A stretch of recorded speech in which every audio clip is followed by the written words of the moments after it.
Bonjour et bienvenue sur ce nouvel épisode du podcast Biomécanique, le podcast qui vous aide à améliorer vos entraînements, à diminuer vos blessures et à découvrir les secrets de sportifs, des athlètes et des spécialistes de leur domaine. Ici, on y parle entraînement, performance, blessures, santé du sportif, à chaque fois avec des invités exceptionnels. Et aujourd'hui, particulièrement nutrition justement. Je m'appelle Jérôme Cazerolle, je suis ostéopathe à Montréal. Et pour ce 12e épisode du podcast, je reçois Jérémy Pigeon, qui est coach sportif. Il y a 2 ans, il décide de devenir vegan suite à des choix éthiques.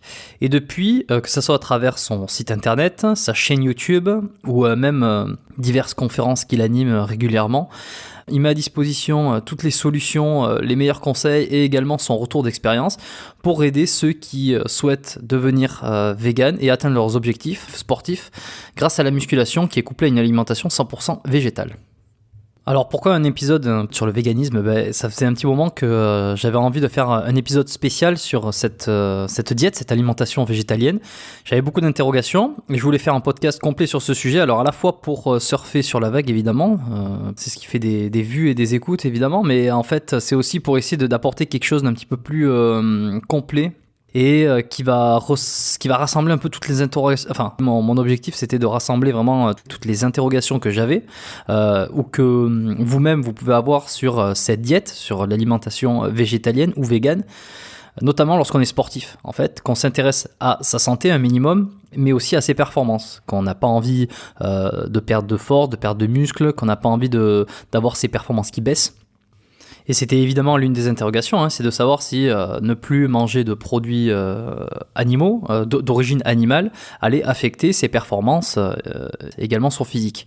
Cet épisode, il est pour tous ceux qui peut-être se posent la question de à quoi ressemble une diète végétalienne lorsqu'on est sportif et lorsqu'on pratique de la musculation. Il s'adresse également à tous ceux qui aimeraient peut-être essayer et ont beaucoup d'interrogations, comme moi notamment.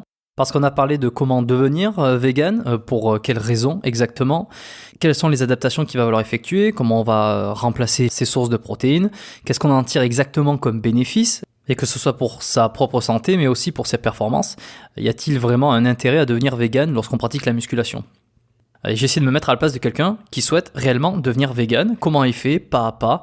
Donc voilà, ce qui explique que j'ai essayé de poser un maximum de questions et de me renseigner au plus possible sur comment faire concrètement directement dans l'assiette, car je suis très curieux d'essayer pour tester l'expérience, pourquoi pas. Et j'espère que ça vous donnera en tout cas toutes les réponses pour peut-être essayer si vous aussi vous avez envie de franchir le pas et devenir vegan, en tout cas tester pendant une certaine période de temps. Alors dans cet épisode, vous allez découvrir donc à quoi correspond exactement le véganisme. Est-ce que c'est une diète miracle ou plutôt un effet de mode ? Je lui ai demandé quelles étaient toutes les raisons qui étaient possibles et inimaginables pour devenir vegan, parce qu'on connaît évidemment celle de la souffrance animale, de l'écologie, mais il n'y a pas que ça, et je voulais essayer d'avoir une liste plus ou moins exhaustive de toutes les raisons qui poussent quelqu'un à devenir vegan. On va voir également si c'est possible de rester musclé, d'avoir un physique développé et harmonieux lorsqu'on devient vegan. Une petite réflexion qu'on a partagée avec Jérémy concernant le marketing industriel. Est-ce qu'un produit vegan est réellement synonyme de santé ? On a parlé bien sûr de toutes les alternatives à la viande, toutes les alternatives aux sources de protéines animales, notamment le tofu, et surtout comment varier les préparations pour ne pas que ça soit toujours redondant et toujours pareil, et finalement qu'on finisse par s'en lasser. Est-ce qu'on est obligé de se supplémenter ? Je pense évidemment à la protéine en poudre. Jérémy va nous partager sa méthode, en tout cas celle qu'il a expérimentée sur lui-même et celle qu'il considère le mieux pour devenir vegan. On va parler de comment combler certaines carences lorsqu'on devient végétalien avec des exemples concrets à chaque fois. Et puis, je ne pouvais pas terminer cet épisode sans lui demander son avis sur The Game Changers ou bien sûr The Game Changer si on enlève l'accent.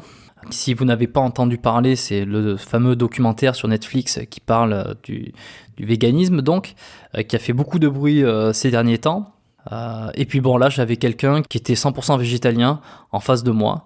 C'était l'occasion rêvée pour lui demander son avis et puis on a partagé un peu quelques réflexions par rapport à ce documentaire et en tout cas ce qu'il essayait de transmettre.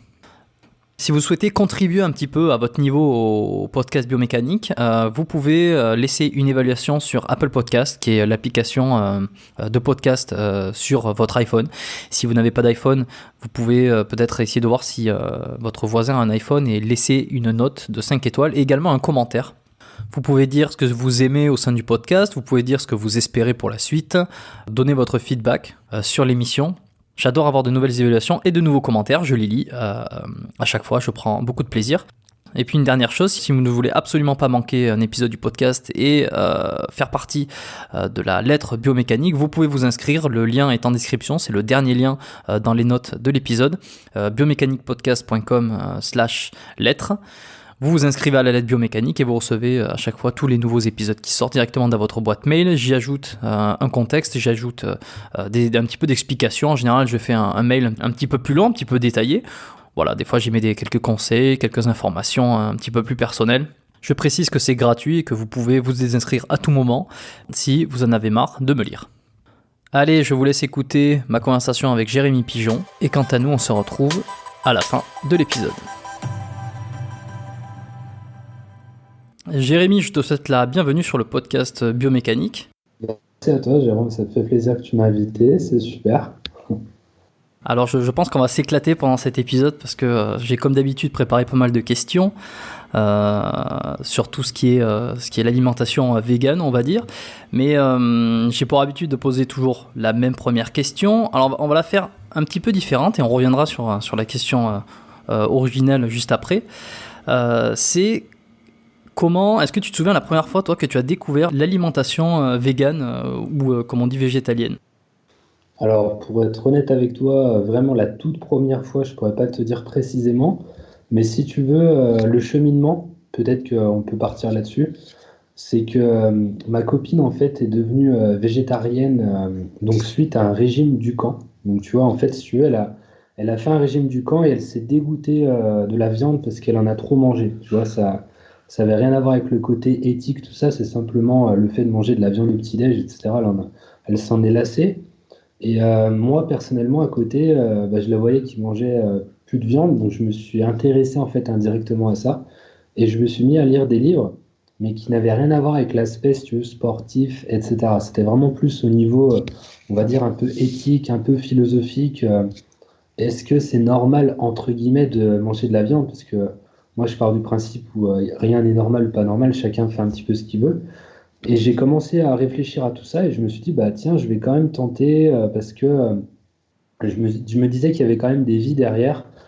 Bien sûr, on s'en rend pas forcément compte. D'ailleurs, on en reparlera, je pense, au niveau sportif, etc. Parce que c'est vrai qu'il y a une surconsommation par rapport aux objectifs sportifs. Mais donc, j'ai commencé à me dire, bah tiens, je vais baisser un petit peu parce que voilà, j'aimerais pas faire dépendre autant d'animaux que ça dans mon régime, on va dire, dans mon mode alimentaire. Donc ça s'est fait vraiment crescendo.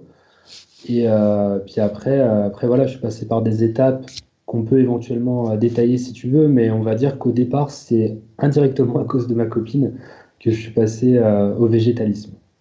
Ok, et toi, est-ce qu'à ce moment-là, tu étais déjà un sportif chevronné ? Est-ce que tu passais beaucoup de temps à t'entraîner ? Tu m'as dit qu'il n'y avait pas nécessairement d'aspect performance, mais t'en étais où, toi, dans ta pratique sportive, dans tes activités, finalement ? Si tu veux, j'étais déjà coach sportif à l'époque. Après, je me définirais pas très honnêtement comme... enfin, je suis pas du tout niveau compétiteur, etc. Tu vois, je reste quand même dans le loisir, dans le plaisir. J'aime vraiment la musculation. Mais au-delà de ça, tu vois, ouais, comme tu disais, en fait, passer au végétalisme, je l'ai vraiment pas fait en me demandant est-ce que ça va me porter préjudice au niveau sportif. Je me suis vraiment pas posé la question parce que c'était tellement important pour moi que même si tu veux, j'avais des conséquences un petit peu négatives au niveau sport, de toute façon, je sais que je l'aurais fait quand même. Donc, ça s'est super bien passé, tu vois, j'ai vraiment continué à progresser en supprimant tous les produits d'origine animale. Mais en tout cas, je ne me suis pas posé la question. Ça s'est fait vraiment naturellement. Et à l'époque, ouais, j'avais un niveau normal. Tu vois, j'étais pas non plus comme je te dis, hyper cadré au niveau sport. Un pratiquant de musculation, on va dire intermédiaire, plus avancé, mais pas non plus Je suis pas Rudy Koya, tu vois, pour faire l'exemple par rapport à un podcast que tu as pu faire dans le passé, quoi, on va dire. Ouais, c'est ça, c'était un ancien épisode où j'ai reçu Rudy Koya sur le podcast, ouais.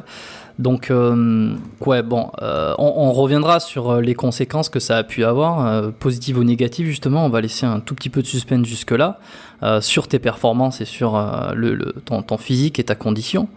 Mais avant ça, pour revenir un petit peu à la base, toi, ton parcours, déjà, comment tu as commencé la musculation ? Est-ce que tu te souviens de ta première expérience? Et ensuite, comment ça a découlé du fait que tu es devenu coach avant de passer vegan, en fait, déjà le parcours avant. Avant l'alimentation, ouais, d'accord. Bah, à la base de la base, si je me souviens bien, ça s'est fait à l'adolescence et puis tu vois, c'était un petit peu enfin les garçons, tu vois, veulent être musclés, etc. Donc ça s'est fait un petit peu naturellement chez moi. Je me suis mis à faire quelques séries de pompes, etc. Ensuite, il s'est trouvé que mon oncle se débarrassait de matériel de musculation. Donc il m'a dit, bah tiens, si tu veux, j'en ai plus besoin, je te le donne. Donc je l'ai récupéré. J'ai commencé à m'improviser mes séances chez moi comme ça. Ça a commencé à prendre de plus en plus d'ampleur. Et puis naturellement, j'ai toujours aimé le sport, hein, au-delà de la musculation, si tu veux, j'ai toujours aimé la pratique sportive. Et puis ça s'est fait, j'ai fait un DUST, je sais pas si ça dit quelque chose, donc c'est comme une licence, mais c'est sur 2 ans. En gros, c'est un diplôme sur 2 ans universitaire qui se fait à la fac, euh, qui est multisport. C'est pas musculation, c'est vraiment un diplôme multisport pour coacher en club de foot, etc. Donc j'ai fait ça sur 2 ans et ensuite j'ai enchaîné sur un brevet fédéral de musculation. Mais ouais, ça s'est fait vraiment naturellement au fil des années parce que je me suis rendu compte que j'avais la passion pour la musculation, pour le sport, et puis je me suis pas vraiment posé de questions, si tu veux. C'est fait vraiment naturellement, on va dire. C'est des choses qui sont venues naturellement. Et j'invite les auditeurs d'ailleurs à écouter le précédent podcast où on parlait beaucoup de formation sur comment devenir coach, comment devenir préparateur physique et tout ce domaine-là. Donc toi, si je comprends, donc tu as fait ensuite c'est un BPGEPS que tu as fait ou après les 2 ans? Ouais, c'est ça, BPGEPS, AGFF, mention D, si tu veux. Donc mention D, c'est musculation. Tu as mention C qui est fitness, cours de fitness, Zumba, etc. Et bah, tu peux faire la double mention C et D. D'ailleurs, ça change d'appellation, je crois, cette année. Mais en tout cas, ouais, tu as les deux parties distinctes et après, tu peux choisir de faire l'un ou l'autre. Moi, personnellement, je ne me retrouvais pas dans les cours co. Je me retrouve plus sur une approche personnalisée, tu vois, type musculation. Donc, c'est pour ça que je suis parti plutôt sur une mention musculation, on va dire. Pour situer un petit peu en termes d'années, aujourd'hui tu as quel âge et tu as commencé la musculation à quel âge et ça te fait combien d'années de pratique finalement? Bah là, j'ai 29, je vais avoir les 30 là, le mois prochain. Donc, on va arrondir à 30. Et Ben, on est de la même année alors. d'accord, ok, super. Et puis, on va dire une dizaine d'années, tu vois, je les compte pas. Comme tu vois, pour revenir à ce que je te disais sur Rudy Koya, qui est vraiment extrêmement passionné, enfin, qui a un suivi par rapport à son passé, par rapport à ça, personnellement, tu vois, en fait, j'ai une approche du sport qui est extrêmement globale, dans le sens où je travaille aussi énormément sur la partie mentale. On aura peut-être l'occasion d'en parler. Mais c'est pour te dire que moi, tu vois, la musculation, c'est dans mes priorités, mais je peux pas te dire vraiment, ça s'est passé telle manière. Là, j'ai progressé, j'ai gagné 20 kilos au squat, 20 kilos développé couché, tu vois, je suis pas non plus extrêmement rigoureux. C'est vraiment une passion, mais autant que l'alimentation, autant que la partie mentale. Mais voilà, pour revenir à ta question, ça fait une dizaine d'années. Donc j'ai dû commencer vers les 20 ans à peu près, à raison de toujours quand même en minimum 3 séances par semaine, entre 3 et 5 séances par semaine. Et puis voilà, au départ c'était comme je te disais à poids de corps, je suis passé ensuite sur des charges. Après j'ai bifurqué un petit peu, je suis passé un petit peu sur tout ce qui est un peu street workout, donc c'est-à-dire s'entraîner dehors dans des parcs urbains. J'ai voulu tester un petit peu à tout pour revenir par la suite, donc vraiment sur de la musculation pure classique avec les charges. Donc c'est vraiment ce que j'ai fait depuis, on va dire, 5 6 ans, depuis que j'ai passé mon diplôme ensuite. Tout s'est fait naturellement parce que quand tu passes ton diplôme de muscu, tu es jugé sur ces exercices-là. Donc forcément, tu es un peu obligé de toucher à la fonte, on va dire. Bon, tout s'est fait de manière assez progressive. Donc ton passage à l'alimentation donc végétalienne aussi, tu as expliqué tout à l'heure comment ça t'est venu, mais Combien de temps tu as mis entre la découverte de cette façon de s'alimenter? Je ne sais pas si on peut appeler ça un régime, on y reviendra, c'est pas réellement un régime, mais on va dire de cette diète, pour être un peu plus large. Combien de temps tu as mis entre le moment où tu as découvert la diète et où tu as décidé de franchir le pas? Ça a été très rapide ou il a quand même fallu du temps pour que tu dises attends, est-ce que je suis prêt à renoncer à la viande? Est-ce que je suis prêt à renoncer aux œufs, au fromage, etc. Et est-ce que tu avais tu sentais que tu allais être frustré par rapport à certains aliments? Ouais, ça c'est des questions qui sont vraiment super intéressantes.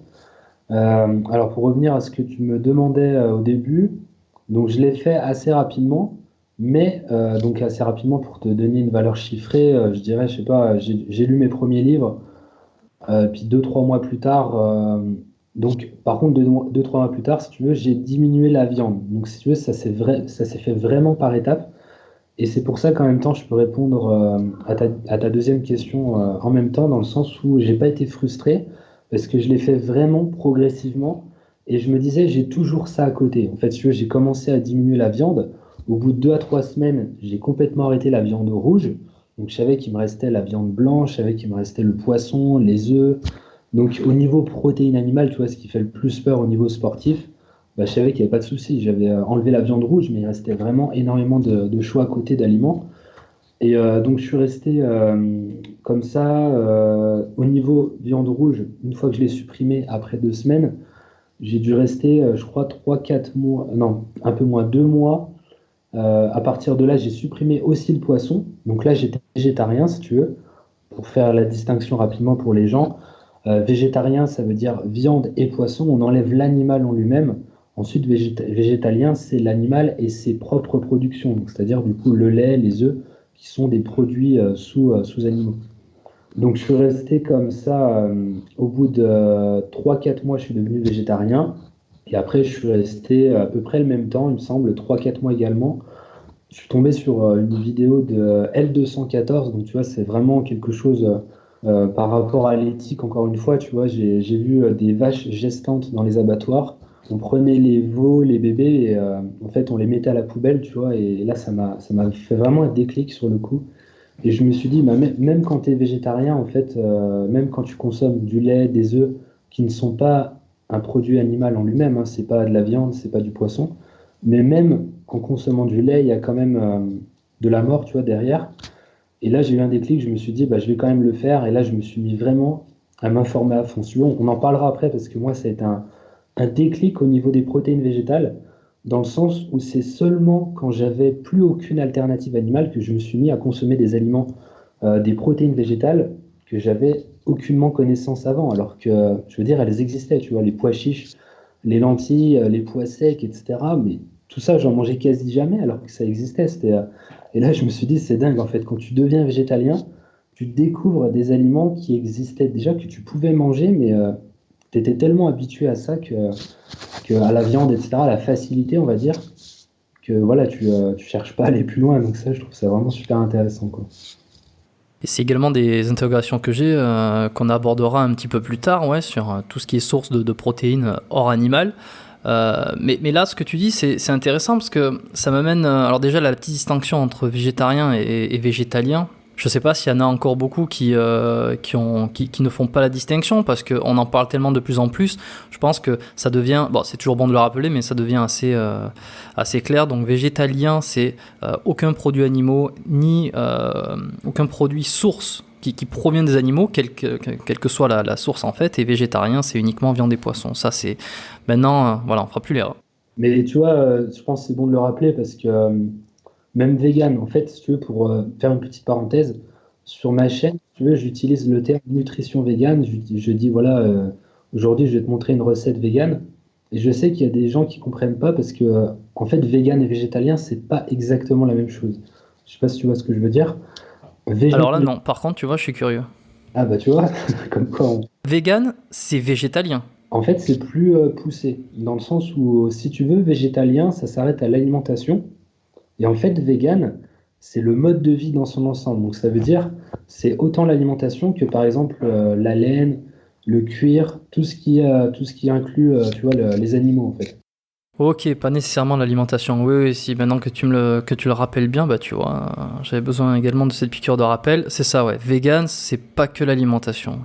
C'est ça, ouais. Et du coup, c'est pour te dire qu'il y a des gens qui confondent, mais voilà, il n'y a pas de mal, hein. Je veux dire, c'est normal. C'est encore assez récent. C'est encore assez récent, donc c'est un petit peu normal. Quelle a été ta principale motivation, toi, pour passer vegan? Et est-ce que c'est toujours la même aujourd'hui? Elle a évolué? Ou disons que s'il y a vraiment une raison, parce que généralement, quand on modifie ses habitudes de vie à ce point-là, parce que la nourriture, ça correspond quand même à notre quotidien, quand on fait une modification aussi importante, aussi extrême, il y a normalement quand même une motivation qui est très puissante. Quelle a été la tienne? Et puis ensuite, on parlera peut-être de toutes les motivations, toutes les raisons qui feraient qu'on pourrait changer d'alimentation comme ça. Ouais, ouais, carrément. Bah, moi, si tu veux, ça a été vraiment, comme je te disais tout à l'heure, un petit peu, la prise de conscience, en fait, par rapport à la surconsommation, on va dire, de produits animaux. De base, ça a été ça, la surconsommation, dans le sens où c'est des animaux comme nous, tu vois, ils méritent de vivre. Et je me disais, en quoi est-ce que je peux les utiliser Enfin, c'est pas en quoi est-ce que je peux, c'est est-ce que je peux faire autrement que d'utiliser des êtres qui veulent vivre pour avoir une bonne santé, avoir des muscles, avoir ce que tu vois, gagner en force. Est-ce que c'est logique pour moi de le faire? Et bah, j'ai répondu à cette question personnellement. Je me suis dit, bah non, si je peux faire autrement, s'il y a des protéines végétales qui existent, bah pourquoi est-ce que je ferais ça? Donc c'est vraiment un choix extrêmement personnel, hein. Moi, je suis pas du tout dans le jugement, chacun fait ce qu'il veut par rapport à l'alimentation, mais par rapport à ma vision, je me suis dit, bah, si je peux le faire, je le fais. Donc si je peux éviter de tuer, de faire souffrir des animaux, je le fais. Même si ça va me faire perdre un petit peu de masse musculaire, c'est pas grave, ça reste esthétique tant que je peux être heureux, tant que je peux quand même avoir un minimum de physique, un minimum de performance, voilà, être bien dans ma vie sur tous les aspects, sociaux, etc. À partir de là, il y a aucun souci, quoi. Donc vraiment, le déclenchement, ça a été éthique, vraiment 100% éthique. Sur la cause animale, pas nécessairement écologique. Peut-être que ça, c'est des raisons qui viennent plus tard. Ouais, c'est ça. En fait, je pense que ça dépend de la manière dont tu t'informes. Moi, je me suis informé d'une manière éthique, donc si tu veux, ça c'est venu en fait comme ça. Et je pense que ça peut être complètement différent, comme tu dis, au niveau écologique. Surtout actuellement, ça ressort un petit peu avec l'Amazonie, tout ça, tu vois, l'incendie. Il y a des gens qui se rendent compte que bah, manger des plantes, ça pollue moins, entre guillemets. Donc, ça peut être aussi une raison qui entraîne une personne vers le végétalisme. C'est clair que ça peut être une raison, mais je pense, comme je te disais, ça dépend de ta propre sensibilité, tes propres émotions, ton rapport à la vie, etc. Il y a tellement de facteurs en fait qui entrent en jeu que je pense pas qu'il y ait de bonnes ou mauvaises raisons, mais comme tu le disais, moi de base ça a été éthique et par la suite l'écologie s'est greffée, s'est ajoutée à ça, quoi. Et quelle serait la liste des bonnes raisons pour passer d'un régime omnivore à vegan, végétalien? Ça serait quoi toutes les raisons qui pousseraient quelqu'un à changer de diète? Alors si tu veux, je vais pas te répondre dans le sens bonne ou mauvaise parce que pour moi, tu vois, il y a pas, enfin, le jugement, il veut rien dire, tu vois, parce que Ouais, ouais, ouais, bien sûr. ouais, c'est hyper personnel, mais je pense que les choses qui peuvent amener à réfléchir et ouais, à passer à une alimentation végétalienne, bah déjà les deux premières qu'on a évoquées, l'éthique, donc vraiment la cause animale, éviter de faire dépendre des animaux de ton mode de vie, l'écologie, la santé aussi. La santé, c'est vraiment une troisième raison qui est importante parce que il y a énormément de baisse d'inflammation en fait qu'on peut constater chez des personnes qui passent à un régime végétalien. Mais après, ça reste complexe parce que ça dépend aussi de l'alimentation de base, tu vois. Quelqu'un qui est omnivore et qui allait 3 fois au McDo par semaine, bah forcément, quand il va passer à une alimentation végétalienne, il y a beaucoup moins de fast-food vegan, donc indirectement, ça entraîne une baisse d'inflammation. Mais en même temps, il y a une augmentation en même temps des fibres, des antioxydants, des vitamines, des minéraux par le biais des fruits et des légumes. Donc forcément, il y a une baisse d'inflammation. Donc au niveau santé, il y a ça, il y a soi-disant l'espérance de vie qui peut monter un petit peu, il y a qu'est-ce que je peux te citer d'autre? J'en avais en tête, bah, aussi les performances, hein. D'après certains sportifs véganes, ça dépend de chacun, mais la plupart disent qu'ils ont quand même gagné en cardio. Cardio, force aussi, ça peut se retrouver. chez des athlètes comme Patrick Baboumian, je sais pas si ça dit quelque chose. Celui qui était dans le documentaire Netflix The Game Changers, on y reviendra un tout petit peu à la fin aussi. Mais ouais, ça fait du bruit tout ça, on va dire, c'est assez controversé.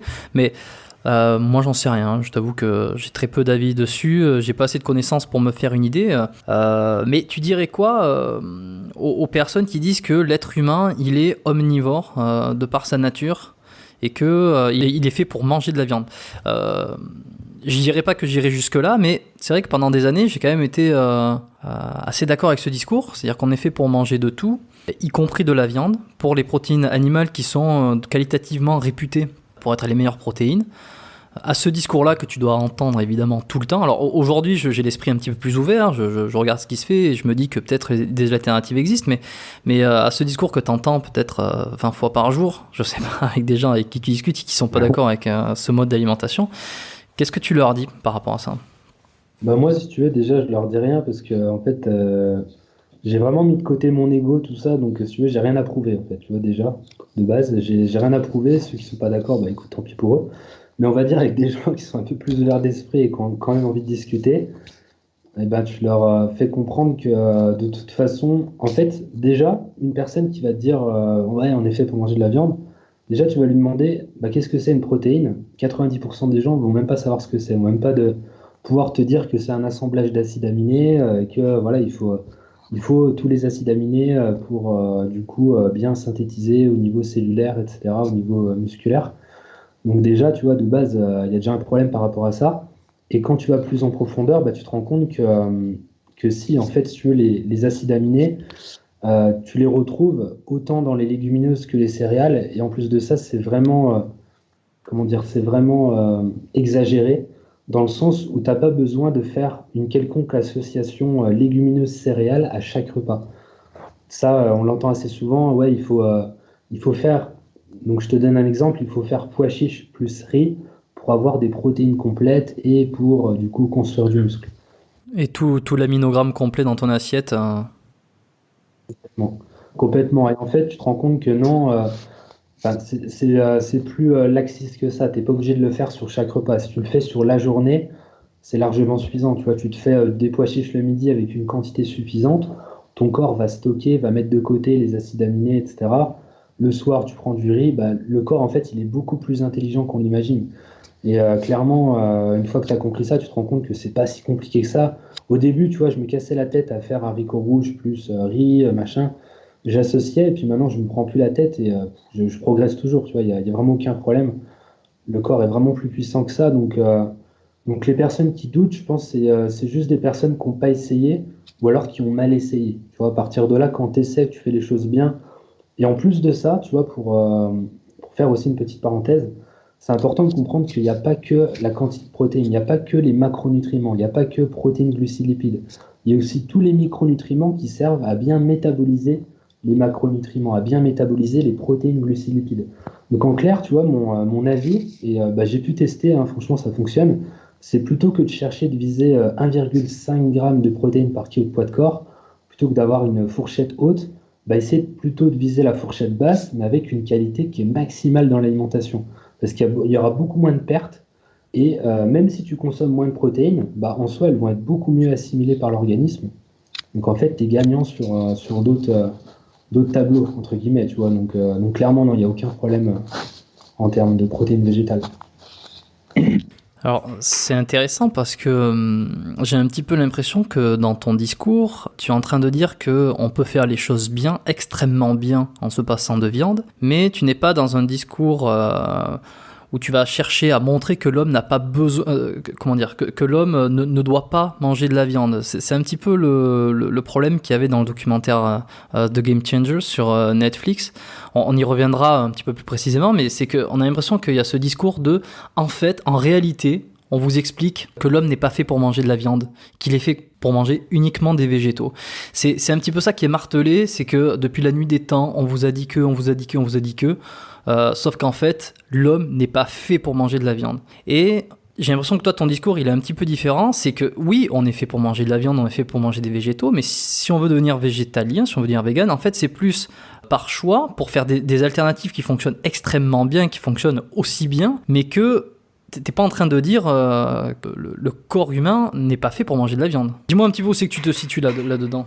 En fait, si tu veux, moi, mon avis, c'est que, enfin, d'après ce que j'ai pu voir, c'est que tu as le choix, en fait. C'est pas que d'un côté, c'est mieux la viande ou c'est mieux les végétaux.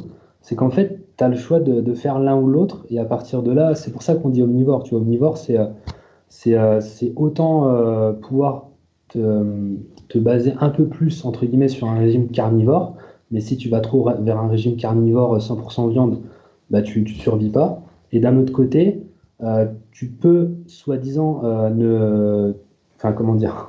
Si je te dis l'autre côté, tu vas dire, bah ouais, tu peux pas être 100% plante non plus parce que tu vas mourir. Mais simplement, il faut faire des choix à côté, dans le sens où il faut prendre certains compléments, comme par exemple la vitamine B12. Ça, je pense qu'on en reparlera si tu veux après plus en détail. Donc ça, c'est une vitamine que tu ne retrouves que dans l'alimentation omnivore de base. Et en gros, c'est le seul complément qui va te permettre d'être vegan sans avoir de problème. Tu vois, donc c'est complètement possible d'être 100% végétalien. Il faut simplement prendre au minimum ça. Mais en soi, pour répondre à ta question, moi, mon avis, c'est pas c'est mieux d'être omnivore ou c'est mieux d'être vegan, en fait. C'est surtout mieux d'écouter ce que tu as en toi et de faire les choses par rapport à voilà, par rapport à tes envies, etc. Mais tu peux être complètement l'un ou complètement l'autre. Sur le plan physiologique, sur le plan biologique, ça pose aucun problème.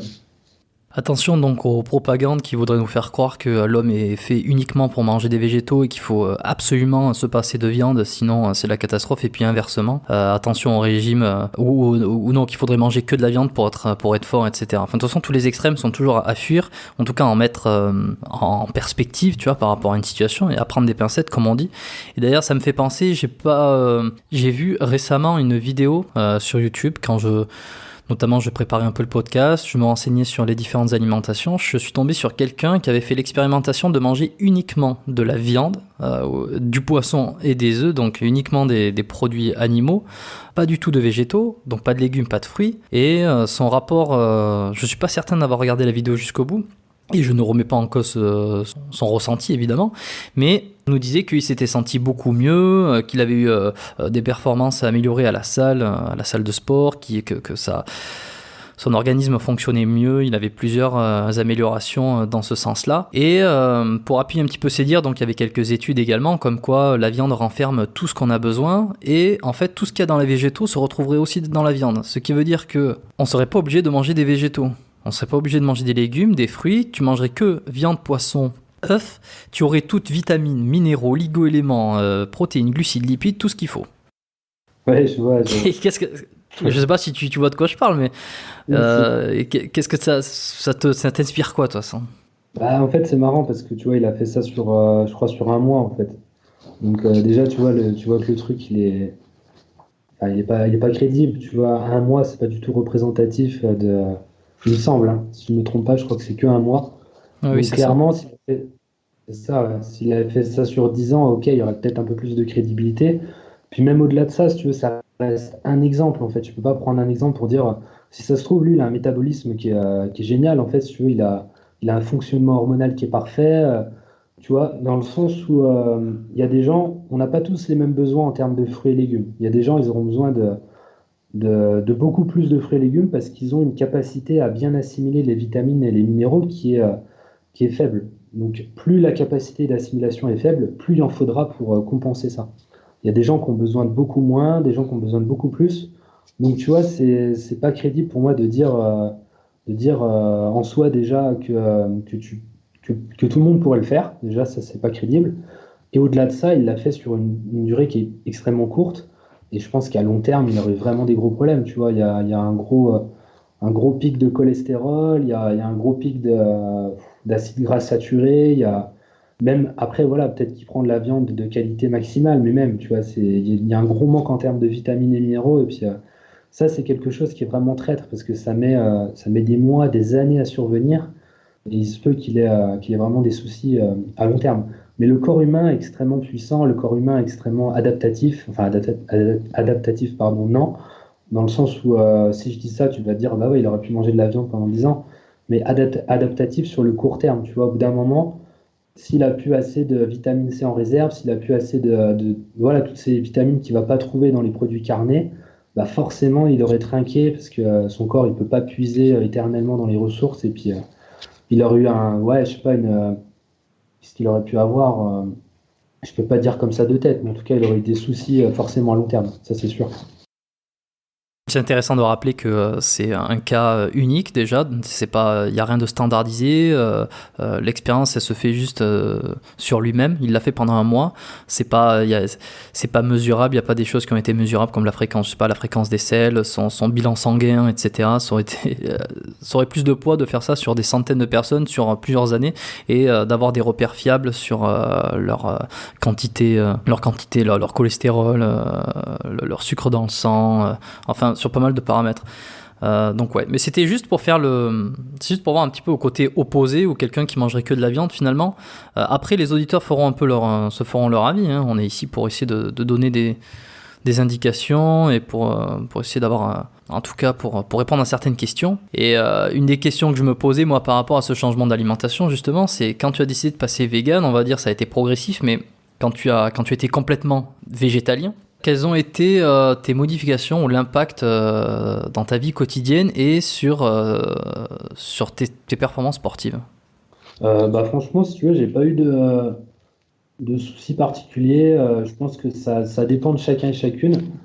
Mais en même temps, j'ai modifié un petit peu mon entraînement, donc tu vois, je peux pas être vraiment impartial par rapport à ça, dans le sens où, comme j'ai pas gardé la même trame, si tu veux, j'ai enlevé pas mal de cardio, mais après au niveau force, etc. Donc vraiment musculation pure et dure, il n'y a pas de souci, il y a pas de souci, j'ai continué à progresser. Là-dessus, pas de problème. J'ai perdu pas mal en masse grasse. Ça, je m'en suis rendu compte. J'ai dû adapter les calories au fur et à mesure parce que voilà, j'avais pas forcément les mêmes repères en fait, les mêmes repères dans l'assiette. Donc je savais pas trop à quoi représenter quand j'étais omnivore, 2000 calories omnivore. J'arrivais pas à me dire qu'est-ce que ça représente quand on est vegan, tu vois. Donc j'ai perdu du poids, j'ai perdu un peu de masse grasse, sûrement un petit peu de masse musculaire aussi. Et puis après sur le long terme, enfin sur le long terme, au bout de 1 à 2 ans, j'ai récupéré mes perfs d'avant, j'ai continué à progresser et puis à partir de là, voilà, je continue à progresser vraiment sans problème, sans souci. Et puis un peu plus de facilité à récupérer aussi.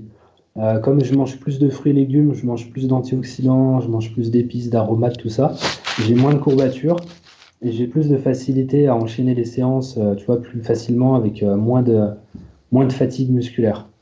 Ça, c'est ce que j'ai pu remarquer. T'as pas voulu peser tes aliments quand t'as commencé pour essayer d'avoir des repères fiables et peut-être tu pesais pas non plus tes aliments avant de devenir vegan? Bah, en fait, je les pesais pas avant quand j'étais omnivore. J'avais jamais pris vraiment cette habitude. J'ai dû le faire voilà, peut-être 1 ou 2 fois comme ça. Mais si tu veux, si tu veux, en devenant vegan, c'est au même moment où j'ai lancé ma chaîne YouTube. Et donc, c'est au même moment où j'ai commencé à faire des vidéos une journée dans mon assiette. Donc, en fait, c'est en devenant vegan que je me suis mis de temps en temps, hein, je le fais vraiment pas tous les jours, c'est pas du tout dans ma logique. De temps en temps, je me suis mis à peser les assiettes juste pour montrer aux gens ce que ça représente, juste pour dire, voilà, t'as vu, il y a moyen d'arriver à 100, 150 grammes de protéines par jour, pour montrer qu'il n'y a vraiment pas de problème, d'avoir un total calorique assez élevé, puis d'avoir des assiettes qui sont variées. Donc, ouais, donc je l'ai fait vraiment par la suite. Ça m'a permis de voir ce que ça représente, quoi. Donc, tu nous as dit que ça a amélioré ta récupération, que tu avais récupéré le physique que tu avais avant, le temps de un petit peu de t'adapter, de mettre toutes les choses en place pour que ça soit bien nickel, on va dire. Est-ce que tu as remarqué d'autres modifications qui sont peut-être pas liées avec la performance ou le sport lui-même, mais je sais pas, la qualité de la peau, le bien-être mental, psychique, si les humeurs, les choses comme ça. Qu'est-ce que tu as retrouvé toi? Bah, franchement, par rapport à ça, je peux rien dire de particulier. Après, au niveau, tu vois, je me sens, enfin, c'est un peu plus spirituel, mais je me sens plus connecté, tu vois, à la vie, on va dire, dans son ensemble, que ce soit autant les animaux que la végétation, la nature, tu vois, ça fait un peu cliché, tu vois, de dire ça, mais pour un vegan, mais je me mets plus à marcher dans la nature parce que je me sens vraiment plus en harmonie, tu vois, on va dire, avec la vie dans sa globalité, et puis ça m'a vraiment permis de m'élever, en fait, au niveau un peu spirituel. Et puis, ça m'a permis de faire des choses que je faisais pas du tout avant, comme par exemple de la méditation, tu vois, des activités comme ça sur la respiration, prendre vraiment conscience qu'il n'y a pas que il y a la fond, il y a la bloc, tu vois. Avec la viande, en fait, j'avais vraiment. C'est pareil, ça fait cliché, mais j'avais vraiment l'aspect vas-y, on y va à fond et tout, c'est un truc de bonhomme. Bah là, si tu veux, je me mets beaucoup plus à être un peu plus dans le zen, tu vois, un peu plus dans le calme, parce que l'alimentation végétalienne, c'est. Après, tu y crois ou tu y crois pas, si tu veux, mais il semblerait que dans la viande, en fait, comment dire, dans les cellules, etc., de la viande, l'animal retransmet son stress, retransmet un peu sa nervosité. Et quand tu vois dans les conditions dans lesquelles sont élevés, etc., tu vois, les animaux, bah, tu peux te dire qu'il y a un peu de stress qui se transmet, en fait. Bon, après, tu y crois pas, tu vois. Mais les plantes, je me suis rendu compte qu'en mangeant comme ça plus de plantes, en étant vraiment végétalien, bah, j'ai vraiment un esprit qui est beaucoup plus apaisé et je suis plus heureux, tu vois, par rapport à ça, on va dire. Plus heureux, plus apaisé. La théorie du stress qu'emmagasinent les animaux avant de mourir et qui en fait se transmet dans leur viande, ça c'est un truc qu'on entend pas mal. Je sais pas trop s'il y a des études qui corroborent ça. Je pense que chacun Oui, ira chercher si ça l'intéresse. ouais, Mais pour donner un exemple qui est le mien, tu vois, moi j'ai été élevé dans une famille où on mangeait donc de la viande, on n'était pas du tout végétarien, on était omnivore, mais on va dire que la provenance des produits était surveillée, ou disons que mes parents ils faisaient attention à la viande, tu vois, c'était chez le boucher, c'était de l'élevage local, on va dire, c'est ce qu'on appelle dans le jargon un peu, c'est des bons produits de la campagne, quoi, pour faire simple. Et c'est vrai que, alors il y a plusieurs modes de pensée. Tu te dis bon, alors peut-être qu'il faut peut-être que c'est mieux d'être vegan, et puis ensuite on te dit non mais il faut manger des animaux, donc mais peut-être que la solution ça serait de manger justement des produits de l'agriculture biologique et de l'élevage en plein air, tu vois, des poules qui sont élevées en plein air, bio, etc. Et qu'est-ce que tu dirais, quelqu'un comme moi qui se dirait ça par exemple, qui se dirait c'est mieux ça, c'est mieux de manger comme ça plutôt que de manger uniquement vegan, tu vois. Je veux dire, la viande n'est pas bonne quand elle est ultra industrialisée, mais si elle provient de paysans, d'agriculture locale, tu vois, qui est surveillée, en fait c'est mieux. oui, je vois ce que tu veux dire. Bah, si tu veux, moi, encore une fois, tu vois, je suis vraiment pas du tout dans le c'est mieux, c'est pas mieux, en fait, tu vois, je pense qu'il faut t'écouter, il faut s'écouter.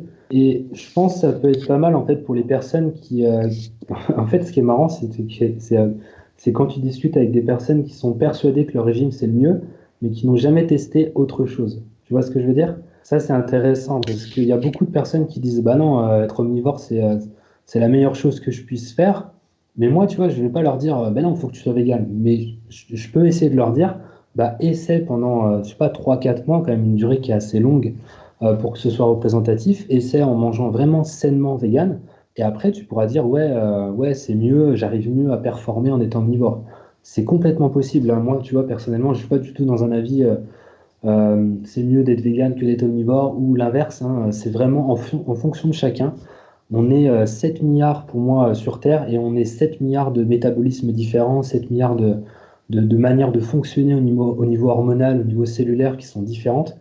Et je pense qu'honnêtement, les personnes, ça peut mieux leur convenir d'être omnivore. Il y en a d'autres, ça peut mieux leur convenir d'être vegan. Mais je pense que le fait de tester, ça permet d'être quand même plus honnête, tu vois, par rapport à ça. Après, qu'on veuille pas parce que on n'a pas envie, ça c'est autre chose. Mais le fait de dire que c'est mieux, pour moi, c'est pas, tu vois, c'est pas suffisant si on n'a pas testé, si on n'a pas essayé.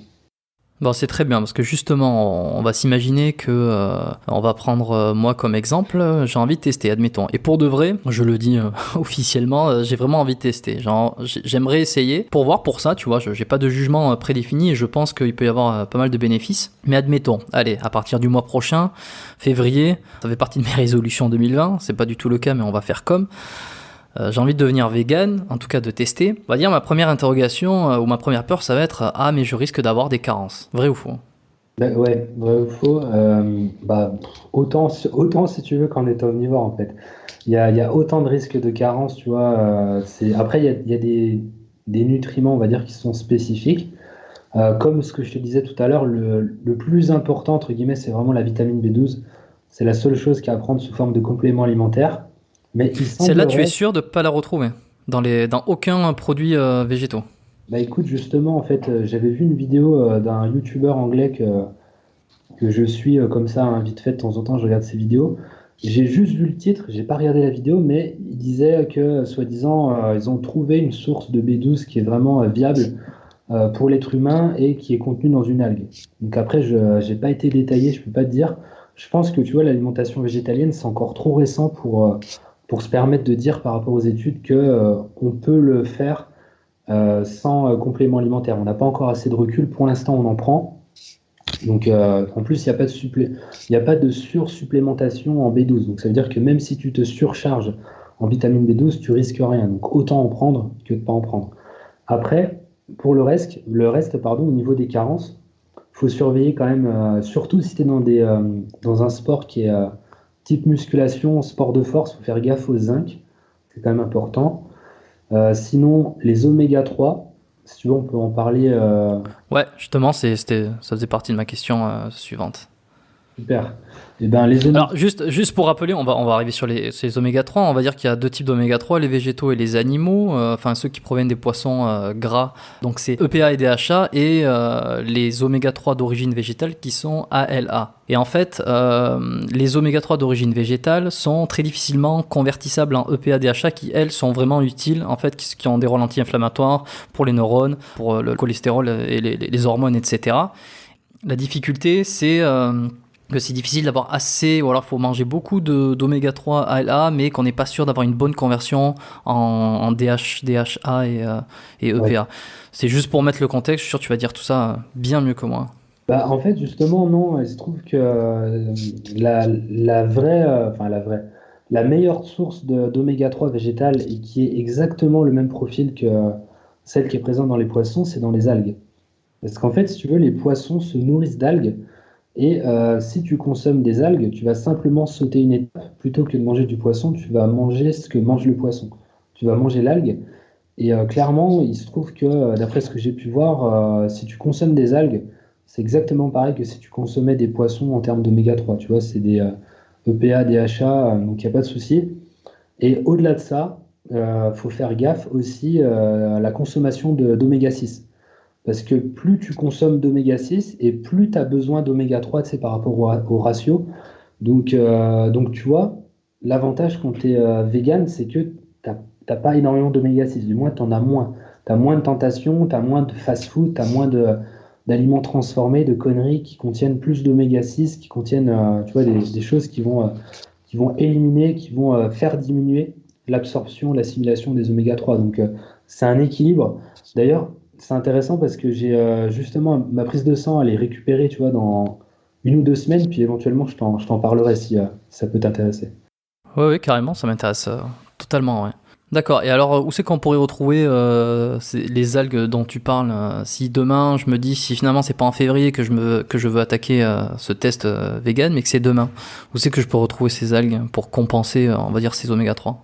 Bah ça, t'en as dans tous les magasins bio. Clairement, tous les magasins bio, Biocoop, La Vie Claire, etc. Ça commence vraiment à se développer de plus en plus. Et si tu veux, moi, ce que je prends, c'est des algues fraîches. C'est des pots qui font, je sais pas, 30 grammes. Et tu trouves ça au rayon frais, en gros, dans un magasin bio. Tu as Wakame, Dulce, Kombu, je sais plus c'est quoi il y a 4 variantes, je crois, différentes. Donc c'est vraiment des algues qui sont découpées directement françaises, qui sont mises sous vide. Et puis voilà quoi. Clairement, c'est ce que je consomme. Après, tu as des algues séchées aussi. Mais quand c'est séché, tu as un peu moins de valeur nutritionnelle. Donc je préfère vraiment passer plutôt sur des fraîches. Ou alors sinon, si tu veux pas te prendre la tête, bah, tu as des capsules gélules d'oméga 3, exactement comme les oméga 3 poissons, MyProtein, ce que tu veux, tu vois. C'est exactement la même chose, sauf que dedans, t'as de l'huile d'algue, et puis ça reste hyper qualitatif au niveau oméga 3. Et oui, parce que si tu deviens vegan, mais que tu veux te complémenter en oméga 3, ben, les oméga 3 classiques d'huile de poisson, tu les oublies, parce que tu manges pas le poisson, mais comme ça provient du poisson, évidemment, tu es obligé de le remplacer.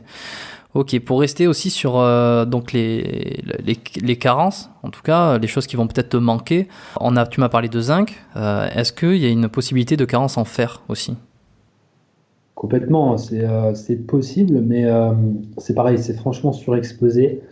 Parce qu'il y a énormément d'aliments qui sont riches en fer d'origine végétale, tu vois, tous les légumes verts à feuilles, tous les choux, choux cales, tout ce qui va être même Je sais plus exactement. Bah, les épinards, t'en as un petit peu, mais c'est pas autant qu'on imagine. Après, toutes les légumineuses, en gros, de manière générale, les haricots rouges, pois chiches, tout ça, ça contient des bonnes quantités de fer. Et je sais plus, parce qu'en fait, j'avais fait une vidéo dessus et j'étais tombé sur des études. Il y a déjà un petit moment que j'avais fait cette vidéo et clairement, ouais, on pouvait comprendre que c'est pas aussi compliqué que ça, clairement. Faut pas trop se mettre la pression. Le fer, franchement, c'est pas le plus compliqué. Par contre, la vitamine D, faut faire gaffe. La vitamine D, parce que bah, même hein, les omnivores, en fait, si tu veux, c'est l'exposition au soleil, hein, c'est pas l'alimentation. Tu en as un petit peu dans les poissons de vitamine D, mais c'est surtout l'exposition au soleil. Et donc là, il faut faire gaffe. Si tu as déjà des carences à côté, tu vois, faut quand même faire gaffe à la vitamine D.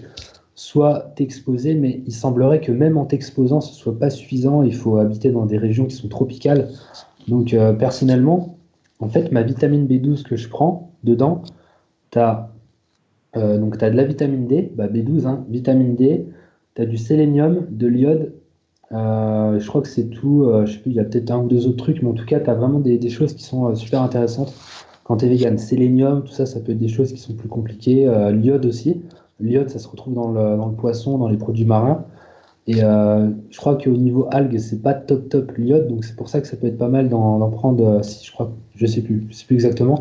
Mais en tout cas, personnellement, j'en prends dans le complément que je prends, tu vois. Comme ça, je suis vraiment peinard par rapport à ça, quoi. Et tu recommanderais à quelqu'un qui est vegan de faire régulièrement des analyses de sang, par exemple, pour savoir s'il a des carences ou pas nécessairement, pas plus qu'un omnivore. Sachant qu'on devrait quand même conseiller à un omnivore de faire régulièrement des analyses sanguines, mais bon. Moi aussi. Bah, c'est clair, mais surtout que, ouais, non, mais c'est vrai que c'est marrant, mais je pense qu'il faut le faire de base, déjà, je pense pour rassurer ses proches. Tu vois, pas forcément pour soi, mais juste pour que les proches te laissent tranquille, qu'ils voient que t'as pas de soucis, etc. Parce que si tes proches sont stressés, si t'es de nature, en fait, à pas arriver à prendre de recul, bah, tu peux récupérer ce stress, tu peux récupérer cette peur, et ça peut clairement influencer négativement tes prises de sang, un petit peu. Donc, clairement, plutôt que de se mettre la pression pour rien, faut déjà faire les prises de sang pour être tranquille par rapport aux autres. Mais après, par rapport à soi, je dirais ouais, les faire au moins tous les 6 mois, voire une fois par an. Après, au niveau vraiment sportif, compétiteur, des gens qui sont un peu plus là-dedans, faire un peu plus gaffe. Mais logiquement, c'est des personnes qui sont renseignées, qui sont suivies. Donc logiquement, il n'y a pas de souci. Mais en tout cas, on va dire au moins tous les 6 mois, quoi, voire une fois par an. Très bien. Alors pour revenir sur ma fausse nouvelle résolution 2020, qui est donc alors de devenir vegan. Moi personnellement, je suis donc plutôt sportif. J'essaye d'aller au gym, d'aller m'entraîner régulièrement. Je fais attention à ce que je mange. J'essaye d'améliorer un peu mes performances, ma condition régulièrement et progressivement. Et puis je sais qu'ici, les auditeurs de ce podcast sont majoritairement des sportifs aussi, qui se posent peut-être ces questions-là.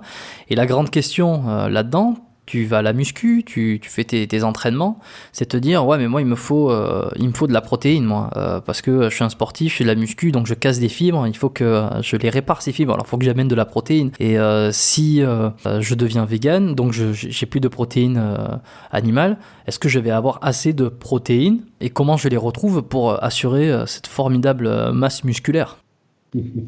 Ah, t'as entièrement raison. C'est clair que je pense que c'est l'appréhension numéro un des personnes qui font de la muscu, qui veulent passer à une alimentation végane. Bah, si tu veux, moi personnellement, je suis passé vraiment par là, tu vois, quand je suis devenu végane. Voilà, comme je te disais, je me posais pas trop de questions, mais j'avais quand même peur de perdre de la masse musculaire. Et au début, je me mettais franchement des bols gigantesques de haricots rouges, de pois chiches, tu vois, de légumineuses. Les légumineuses, c'est assez riche en protéines, donc tout ce qui va être haricots rouges, lentilles, pois chiches, pois cassés, tout ça. Tu as aussi les céréales qui en contiennent pas mal. Donc les céréales, c'est pas les Choco Pops, hein, c'est tout ce qui va être riz basmati, quinoa, pseudo-céréales aussi, millet, sarrasin, tout ça. Donc ça, c'est vraiment, on va dire, les bases en termes de protéines. Et clairement, je me suis rendu compte par la suite qu'il n'y avait pas besoin de autant se prendre la tête que ça, dans le sens où déjà, tu as des aliments qui se rapprochent vraiment du profil de la viande en termes de quantité de protéines. Tout ce qui va être tofu, tempeh, tofu lacto-fermenté, donc c'est peut-être des noms que tu n'as pas l'habitude d'entendre, mais ce genre d'aliments que tu retrouves en magasin bio, c'est entre 15 et 20 grammes de protéines pour 100 grammes. Donc, c'est quasi, franchement, la même chose que la viande, voire c'est la même chose. Donc, si tu te consommes un bloc de tofu, un bloc de tempeh de 100 grammes, déjà, tu es tranquille. Tu as déjà 15 grammes de protéines. Si à côté, tu te consommes, je sais pas, 100 grammes de pois chiches avec 100 grammes de riz, bah, clairement, tu montes à 30-40 grammes. Et là, 30-40 grammes, franchement, par repas, ça va, quoi. C'est largement suffisant pour construire de la masse musculaire. Donc, faut vraiment pas avoir peur de ça. C'est juste une question de bon choix dans les aliments. Les personnes qui mangent trop de fruits et légumes, bien évidemment, ça va être compliqué au niveau protéines. Il faut rester honnête, tu vois, par rapport à ça. Et puis, bifurquer sur des aliments comme les aliments vraiment les plus caloriques, les plus chargés en protéines, glucides, lipides, en macronutriments. Donc là, comme je t'ai dit, hein, tout ce qui est légumineuse, tout ce qui est céréales, tout ce qui est tofu, même les protéines en poudre, hein, c'est un soutien. Personnellement, j'en consomme. Il y a des protéines en poudre qui sont super intéressantes. Et d'ailleurs, il y a des sources de protéines, des aliments véganes, donc des sources de protéines qui sont complètes, en fait, qui ont un aminogramme complet, et ça, on ne le sait même pas, tu vois, comme par exemple le haricot rouge, le pois chiche, le sarrasin, le quinoa, les quatre là, le soja aussi, bien sûr, c'est des acides aminés complets. Il n'y a aucunement besoin de faire une association avec du riz, avec ce que tu veux, en fait. Et ça, tu vois, les personnes qui veulent démonter l'alimentation végane ne le savent même pas. Ils pensent qu'il n'y a que le soja qui est complet, mais il y a vraiment plus d'aliments qu'on imagine qui sont complets. Et c'est pour ça qu'il n'y a vraiment pas de souci, quoi. Pour atteindre, comme je te disais, 150 grammes de protéines par jour, ce que je fais assez souvent, franchement, je me casse pas trop la tête. Si tu veux, je peux te donner des exemples, si tu veux qu'on aille un peu plus dans le détail, mais clairement, par exemple, je me fais un porridge le matin. Donc un porridge, je ne sais pas si tu connais, en gros, c'est des flocons d'avoine, tu vas mettre du lait végétal, et puis tu vas mettre, je sais pas, un ou deux fruits, des amandes dedans. Bah ça, clairement, ça me fait monter entre 20 et 30 grammes facilement, sachant que dans 100 grammes de flocons d'avoine, tu as environ 10 grammes de protéines. Ensuite, lait de soja, 10 centilitres de lait de soja, ce qui n'est pas grand-chose, hein, ça t'apporte 4 grammes de protéines. Donc je me mets entre 20 et 30 grammes de lait de soja, je suis à 8-12 grammes, plus les 10 grammes.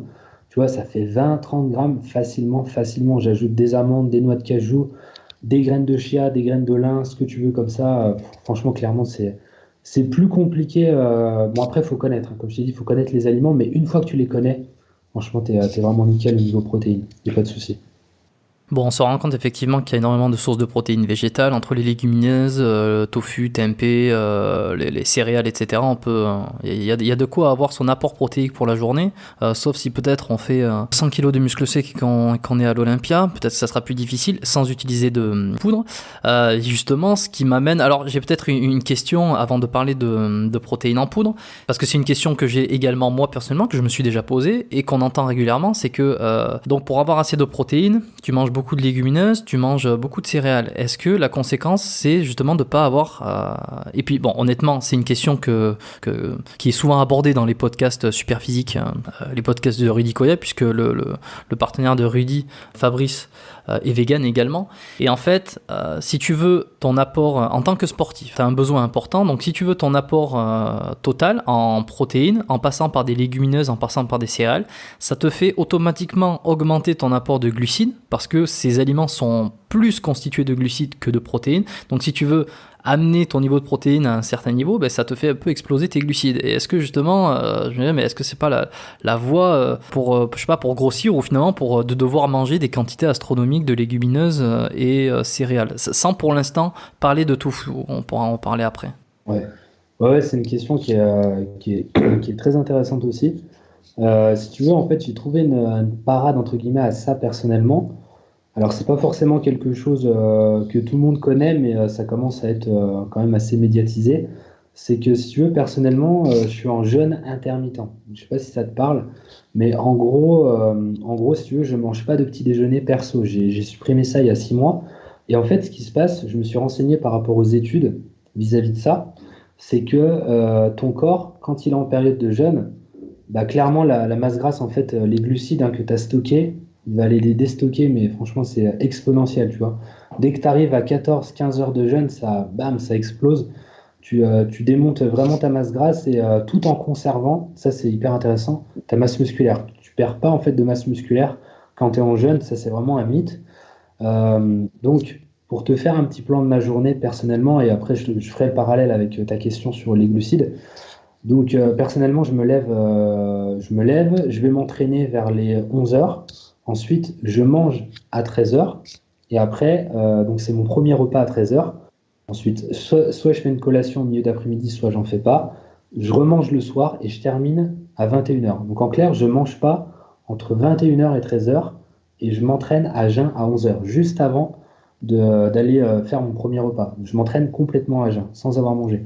Et je me suis rendu compte au niveau des études et par rapport à ce que j'ai pu voir sur moi-même, que j'ai clairement continué à gagner en masse musculaire sans perdre, excuse-moi, brûler plutôt de la masse grasse sans perdre de masse musculaire. Je me suis rendu compte de ça. Et ça, pour moi, c'est une alternative qui est hyper intéressante pour les personnes qui ont peur de trop stocker de masse grasse. Parce que voilà, il y a des glucides dans les légumineuses, dans les céréales, et ça va aller se stocker sous forme de masse grasse. Bon, après, je sais que le jeûne intermittent, c'est pas forcément quelque chose que tout le monde veut faire. Supprimer le petit déjeuner, il y a des personnes qui adorent ça, donc c'est pas forcément une solution pour tout le monde. Mais en tout cas, pour les personnes qui sont vraiment cadrées sur leur physique, bah, ça peut être vraiment quelque chose d'idéal. Après, ce qu'on peut faire, bien sûr, bah, ça va être, tu vois, on commence à en parler, mais ouais, tout ce qui est tofu, tout ça, c'est clair que c'est une bonne alternative parce que ça se rapproche du profil de la viande. Ça va être protéines plus lipides, quasi pas de glucides, voire zéro glucides. Puis après, bien sûr, bah, tout ce qui va être protéines en poudre aussi, hein. Bon, le but, c'est pas d'en manger 10 scoops par jour, hein, de protéines en poudre, mais simplement, ça peut aider à contrôler plus facilement les glucides. C'est clair que c'est une... Et le tofu, donc c'est quoi exactement? Alors, ouais, je vais te donner les variantes en même temps que je te disais. Donc, le tofu, si tu veux, c'est simplement du soja qui a été manipulé, tu vois, qui a été transformé un petit peu. Il n'y a pas énormément de transformation, c'est pas non plus comparable à une pizza, mais en tout cas, c'est du soja qui est un petit peu transformé. Ensuite, le tofu lacto-fermenté. Donc ça, c'est un tofu qui a subi une transformation, une fermentation, hein. D'ailleurs, c'est pour ça qu'on l'appelle comme ça. Et en fait, ce qui est très intéressant, c'est que ça élimine en fait quasi tous les œstrogènes dangereux, tu vois, pour les hommes, etc. Enfin, après, ça c'est pareil, hein, c'est des mythes un peu aussi. Mais en tout cas, on va dire pour les gens qui ont peur du soja ou du tofu en tant que tel, parce que ils ont peur au niveau œstrogène, testostérone, bah, clairement, ces personnes-là, je leur conseille de passer sur du tofu lacto-fermenté ou du tempeh. Tempeh, c'est pareil, c'est une variante de tofu fermenté. Et là, clairement, c'est hyper intéressant parce que premièrement, au niveau oestrogène, ça n'a rien à voir. Et en plus de ça, ça permet d'augmenter drastiquement la valeur en protéines et avec des acides amylés qui sont plus facilement assimilables par l'organisme. Qui veulent faire attention à leur diète, c'est une bonne alternative. Et alors effectivement, donc il y a cette alternative de tofu sur différentes formes, comme tu l'as dit. Et en fait, pour faire une petite confidence de mon côté, moi j'ai acheté du tofu en fait. Il y a 1 ou 2 mois, j'ai fait ma première acquisition de tofu en fait, parce que je voulais voir en fait, je voulais voir quel goût ça avait, si ça pouvait, je sais pas, remplacer une source de protéines sur un repas. Puis histoire de diversifier aussi, tu sais, on mange beaucoup de...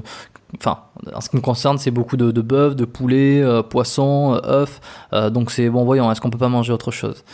Et donc bon, très bien. J'ai eu une petite limitation en fait, c'est que je l'ai cuisiné toujours de la même manière, on va dire. C'est j'essaie de couper en plusieurs morceaux, de le faire revenir à la poêle, de le faire cuire, en ajoutant des épices. Et je me suis confronté à un problème, et peut-être que ceux qui veulent passer vegan, ils vont se confronter à ce problème-là, c'est putain, ça a toujours le même goût, quoi. C'est toujours pareil. Et est-ce que comment on peut diversifier ça et pour pas s'en lasser? Parce que si il faudrait en manger tous les jours finalement pour remplacer la viande, ça risque d'être un peu compliqué. Est-ce que tu as des alternatives toi pour ça? Alors pour le tofu en tant que tel, déjà, ouais, c'est clair que c'est pas bon nature, c'est dégueulasse. C'est clair que c'est le premier truc qu'on pense à acheter quand on veut diminuer la viande, mais c'est dommage. Enfin, c'est dommage. Je comprends, hein. Je dis c'est dommage dans le sens où il y a énormément plus d'aliments à côté qui sont potentiellement même plus intéressants et puis qu'on connaît pas, quoi. Donc c'est un petit peu dommage. Comme je te disais, hein, tout ce qui est pois chiches, lentilles, haricots rouges, c'est chargé, blindé en protéines, même du houmous. Du houmous, hein, tu vois, des petits trucs comme ça, on connaît pas trop. Ça, je sais pas si tu connais le houmous, c'est des pois chiches qui sont mixés. Tu sais, c'est une sauce, tu vois. Ouais, bien Donc ça, sûr. le Ouais. houmous, c'est chargé en protéines. T'as plein de trucs comme ça, tu vois.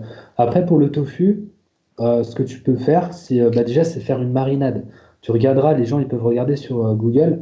Tu mets tofu mariné, donc tu vas simplement prendre un bol, tu vas le couper hein, toujours en petits morceaux, et dedans, tu vas mettre, je sais pas, par exemple, du sirop d'agave, tu vas mettre, bon, ça, c'est un peu sucré, mais tu peux mettre de la sauce soja qui va donner plus de force, tu vois, un goût plus salé, plus prononcé. Ça peut être des épices aussi que tu peux ajouter, mais un liquide, on va dire une huile, un petit peu, un truc comme ça, et rajouter des épices par-dessus, et ça va s'imprégner en fait, ça va s'imprégner à l'intérieur et ça va déjà être meilleur que simplement en ajoutant les épices dans la cuisson en fait. C'est mieux de déjà faire une petite marinade avant, plutôt que. Puis après, c'est pareil, la marque, c'est pareil, il y a des marques qui sont vraiment pas bonnes en termes de tofu. Il y a un tofu que j'ai trouvé depuis quelques mois en magasin bio. Je sais plus c'est quoi le nom, mais ce qui est dingue en fait, c'est que c'est le moins cher des tofu et le goût est clairement meilleur. Donc il faut pas hésiter aussi à tester, à aller voir, tu vois, différentes marques. Les personnes qui testent du tofu, qui trouvent ça dégueulasse, essayez d'aller voir d'autres marques déjà parce que le goût est complètement différent. Et en plus de ça, après faire une petite marinade, faire ça, ça peut vraiment aider. Tu vois, moi, j'aime bien aussi de temps en temps me faire du tofu brouillé. Donc en clair, je prends du tofu, je le mixe dans mes mains pour vraiment que ça fasse comme des œufs brouillés, tu vois. Je mets ça dans une casserole, je mets de l'huile d'olive, du curcuma pour que ça ressemble à l'œuf visuellement. Puis après, je vais mettre des champignons, je vais mettre un petit peu d'ail, je vais mettre, je sais pas, de l'échalote, des trucs comme ça. Et là, ça n'a rien à voir, tu vois. Ça n'a rien à voir. Tu as l'impression de manger une omelette, en fait. Donc, tu n'as pas vraiment le goût, mais psychologiquement, en fait, tu as un petit hack qui se fait dans le cerveau parce que tu as l'impression d'avoir une omelette devant toi et puis le cerveau, inconsciemment, a l'impression que c'est ça, quoi. Excellent. Bon, ben effectivement, tu fais des marinades, tu changes un petit peu la manière dont tu le cuis, et en fait, tu vas réussir à éviter la redondance. Donc, on a vu les légumineuses, les céréales, tout ça. On voit on peut refaire notre diète de manière végane, en fait, en étant intelligente et adaptée.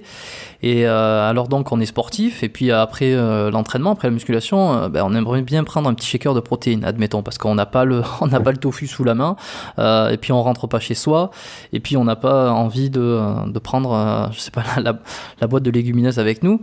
Donc on veut prendre des protéines en poudre par exemple. Donc des protéines végétales, il en existe. Lesquelles tu recommanderais, lesquelles seraient les meilleures pour toi? Les meilleures, en fait, pour moi, c'est celles qui existent parce qu'il y en a pas énormément de variétés. Enfin, sur le site, on va dire, où je m'approvisionne. D'ailleurs, si tu veux, on peut en parler, c'est Force Ultra Nature. Donc, c'est un site français, c'est bio. Et franchement, le rapport qualité-prix, il est vraiment pas mal, quoi, parce que c'est bio et la qualité, elle est là, tu vois. Donc, c'est là-dessus que j'en prends. Et au niveau des, euh, des protéines en tant que telles, les quatre goûts, entre guillemets, on va dire, arômes que je prends, enfin variétés plutôt, ça va être bah, soja. Soja, clairement, c'est protéine complète, hein, donc ça, c'est super. Sinon, ça va être pois jaune. Le pois jaune, c'est pareil, j'ai oublié d'en parler tout à l'heure. C'est une protéine complète aussi, hein, tous les pois comme ça, pois jaune, protéine complète. Sinon, ça va être le chanvre. Ça, le chanvre, c'est pareil, c'est extrêmement qualitatif. Protéine complète aussi, hyper intéressant. Pour l'anecdote, j'ai déjà goûté la protéine de chanvre. Faut s'accrocher, Justement, hein. c'est ce que j'allais dire. T'as dû goûter nature et nature, t'as l'impression de manger de la terre. Franchement, Et c'est exactement ça, de la terre avec de c'est l'herbe. clair que c'est quand même mieux, si possible, de la prendre aromatisée. Et sinon, bah, clairement, de se faire un smoothie. Moi, je me fais tout le temps des smoothies. Comme ça, tu es sûr que tu mélanges, tu vois, du lait végétal avec des fruits rouges surgelés, une banane, du cacao en poudre, tout ça. Donc clairement, le goût, tu le sens pas du tout, tu vois, sur le chanvre, il n'y a pas de souci. Sinon, le dernier, ça va être du riz. Protéines de riz aussi, ça se fait. Donc sinon, ce que tu peux faire, si tu es motivé, je l'avais partagé en vidéo, c'est qu'en fait, j'avais acheté... il y a des BCAA vegan aussi qui existent, hein, si jamais tu vois, je peux en parler, c'est vrai que ça peut être intéressant. Donc BCAA qui sont des acides aminés plus spéciaux qu'on a plus besoin en récupération pour l'entraînement. Et si tu veux, ce que j'ai fait en vidéo, c'est que j'ai acheté un sachet je sais plus, 2 kilos, je sais plus c'était quoi le format, protéines de soja, un sachet protéines de riz, un sachet protéines je sais plus c'était quoi l'avant-dernier, et l'autre c'était BCA. Et en fait, j'ai pris les quatre, je les ai versés dans un grand saladier, j'ai tout mélangé et après j'ai reversé ça dans les sachets. Et là, ça fait un mix de protéines, tu vois, qui te coûte beaucoup moins cher que les super mix protéines, tu vois, que tu peux avoir déjà préparé, quoi. Ok, bah, excellente astuce. Ça nous fait pas mal de choses là. Je pense qu'on peut composer des menus différemment. Donc c'est plutôt bien. Pour toi, la meilleure méthode pour devenir vegan, en tout cas pour passer le pas, est-ce que c'est mieux, alors peut-être en t'appuyant aussi sur ton expérience personnelle et sur l'expérience de gens que tu as côtoyés qui sont passés vegan, est-ce que c'est mieux de le faire de manière radicale d'un coup, tu vois, un petit peu comme quand on veut arrêter de fumer, tu vois, on se dit allez hop, tac, du jour au lendemain, j'arrête la clope, terminé. Ou alors il vaut mieux aller progressif. Voilà, petit à petit, d'abord végétarien, d'abord végétalien. Et pour terminer sur la cigarette, je pense personnellement que c'est mieux d'arrêter d'un coup plutôt que de réduire progressivement. Je pense, et puis c'est surtout ce que j'ai surtout retenu, c'est que ce qui va te rester en fait va devenir tellement important. C'est-à-dire que si tu termines tu fumes que 3 cigarettes par jour, ces 3 cigarettes, surtout si tu as été un gros fumeur, vont devenir tellement importantes que ça va être extrêmement difficile de s'en passer. Et est-ce qu'on pourrait faire le parallèle avec l'alimentation? C'est de se dire que si le morceau de fromage, tu laisses que le fromage dans ton alimentation, est-ce que ça va pas être hyper compliqué de s'en passer après? Bah, écoute, c'est hyper intéressant ce que tu me dis parce que j'avais jamais vu les choses sous cet aspect en fait. Je m'étais jamais posé la question. En fait, quand tu as commencé à poser ta question, je me suis dit, bah, je sais déjà ce que je vais lui répondre. Je vais lui dire que pour moi, je pense que c'est mieux d'y aller progressivement, c'est mieux de franchir des étapes petit à petit pour pas être frustré. Et c'est vrai que quand tu dis que voilà, tu as, le dernier petit truc et tout qui te reste, le dernier petit bout de fromage ou un autre produit animal qui te reste et que tu dois passer l'étape 100% vegan, bah, ça peut être compliqué. Mais justement, en fait, ce que je peux te répondre à ça, c'est que je pense que c'est important de rester à l'écoute de soi-même. Et voilà, tu vois, en fait, moi, je pars du principe où si tu ne deviens pas vegan, c'est que tu n'es pas encore prêt, en fait, tout simplement. Donc, ça sert à rien de trop se forcer. Je pense qu'il faut trouver un juste milieu, une juste limite entre les efforts que tu es capable de faire et ne pas trop entrer dans la frustration. Donc après, cette limite, elle est difficile à trouver, ça c'est sûr. Mais voilà, à la limite, ce qu'on peut faire éventuellement pour les personnes ce qu'on peut conseiller, les personnes qui auraient suivi ça, donc le fait d'y aller étape par étape, je sais pas, 3 mois végétarien, ok, ça se passe bien, je fais le bilan nickel, je vais vers une étape supplémentaire, j'enlève également les œufs, ça se passe bien, etc. Il me reste le fromage, et puis là, peut-être qu'au bout de 9 mois, 1 an, ok, il me reste vraiment que, je sais plus ce que j'avais dit avant, mais imaginons il reste juste le fromage. Bah, ce qu'on peut faire, pourquoi pas, c'est de se dire, plutôt que de se dire maintenant je vais tout arrêter, je vais devenir 100% vegan et il y a moyen que je sois frustré par la suite au bout de 3 4 mois, bah, c'est de faire le test carrément 100% vegan, mais de se dire qu'on le fait que pour 3 mois, tu vois. Se dire, bah, plutôt que de se vraiment mettre une épine dans le pied, enfin de prendre le risque d'être frustré, et ben, teste par exemple de faire voilà, 3 mois où tu arrêtes vraiment tout, tu regardes ce qui se passe, si vraiment ça va pas, bah, tu réintègres la dernière option que tu avais, et comme ça tu sais que tu n'es pas trop frustré. Mais je pense que c'est vraiment important de prendre son temps parce que il y a l'idée en fait de devenir vegan qui peut venir, mais il y a vraiment tout toute la mémoire cellulaire, toute la mémoire émotionnelle qui est intégrée en nous par rapport à l'alimentation et qui peut être beaucoup plus forte que au niveau du mental. Ça peut vraiment prendre le dessus. Voilà, moi, il y a des petits trucs comme ça qui ont été assez compliqués, entre guillemets, tu vois, par exemple, le barbecue. Le barbecue l'été, tu vois, ça dure 2 3 mois dans l'année, c'est des odeurs qui te rappellent des choses. Et tu vois, ça, c'est des petits trucs qui ont été plus difficiles pour moi. Après, j'arrivais quand même à ne pas en manger parce que je savais qu'au fond de moi, voilà, j'avais l'image en fait de l'abattoir, tout ça, et je me disais non, c'est pas possible, je peux pas. Mais voilà, je pense que c'est important de rester cohérent avec soi-même et je pense que c'est important de pas trop se mettre de pression, de lâcher prise si jamais, même si ça fait 1 an qu'on est végétarien, bah, si on se remet à manger un morceau de viande, tant pis, c'est pas très grave. On n'est pas dans un concours, on n'est pas. Pour moi, en fait, c'est un peu dommage qu'il y ait des véganes qui stigmatisent, tu vois, les personnes qui reviennent en arrière ou les personnes qui n'arrivent pas à avancer trop vite. Il faut vraiment qu'on reste à l'écoute, qu'on reste cohérent et faut qu'on arrête de juger les gens comme ça, tu vois. On est tous différents, on a tous notre histoire, notre parcours, notre vitesse. Faut arrêter vraiment de stigmatiser les gens par rapport à leur. Il n'y a pas de bonne et de mauvaise méthode, tu vois, il n'y a pas de vitesse précise pour avancer. Faut vraiment rester à l'écoute de soi parce que sinon tu vas te faire juger et puis ça peut être négatif, quoi. Pour basculer un peu sur l'aspect santé, tout à l'heure tu nous as confié que tu avais l'impression, ou en tout cas la sensation, d'avoir une meilleure récupération depuis que tu avais adopté ce type d'alimentation. Et est-ce que tu as eu des blessures toi-même, peut-être pendant ta période vegan, et que je sais pas, t'as vu que tu récupérais mieux, et comment tu as fait pour récupérer, et puis quelles étaient ces blessures si elles ont lieu? Bah, si tu veux, non, j'ai jamais été blessé autant en étant vegan qu'en étant omnivore, donc c'est vrai que je peux pas trop témoigner, tu vois, par rapport à ça. Mais comme je te dis, hein, j'ai pas une pratique non plus sportive qui est extrême. Je me définis comme un passionné, mais je n'irai pas non plus à dire que voilà, je vais trop loin. Tu vois, je connais mes limites en fait, et puis je vais pas non plus trop loin dans l'effort. Et en plus de ça, je fais en sorte de vraiment bien m'échauffer. Tu vois, la coiffe des rotateurs, etc. Je fais vraiment gaffe à tout ça, donc non. Franchement, non, je pense pas être sujet aux blessures facilement.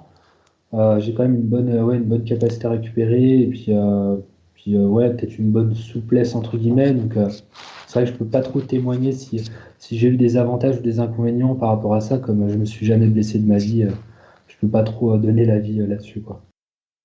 C'est quoi ton approche, ta façon de t'entraîner? Comment tu t'entraînes toi? Bah, si tu veux, je vais commencer par l'échauffement articulaire classique, tu vois, moulinet de poignet, etc. Ensuite, je vais passer sur des automassages. Après, je vais passer sur de la mobilité, des étirements actifs, on va dire.